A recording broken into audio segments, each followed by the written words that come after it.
अवाम पर अब petrol bomb 15 दिन बाद नहीं बल्कि 7 रोज बाद गिरेगा। पेट्रोलियम मसनूआत की कीमतों में रद्दोबदल से मुतल्लिक हुकूमत ने नया तरीका अपनाने का फैसला कर लिया। वफाकी हुकूमत ने पेट्रोलियम मसनूआत की कीमतें 15 रोज के बजाय 7 रोज बाद तब्दील करने का प्लान तैयार कर लिया है। इस सिलसिले में पेट्रोलियम डीलर्स एसोसिएशन और स्टेक होल्डर से मुशावरत के लिए खत जारी किया गया है। नए प्लान के लिए स्टेक होल्डर से 5 रोज में तजावुज तलब की गई है। दूसरी जानिब all Pakistan petroleum dealers association ने 7 रोज बाद के प्लान को मुस्तरद कर दिया है। चेयरमैन पेट्रोलियम डीलर्स एसोसिएशन का कहना है कि हर हफ्ते पेट्रोलियम मसनूआत की कीमतों का तायुन नहीं किया जा सकता।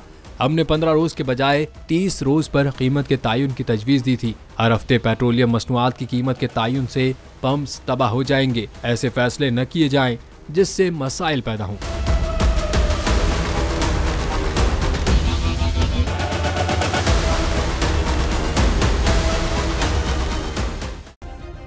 सब्सक्राइब करें और बेल दबाएं ताकि कोई खबर रह न जाए।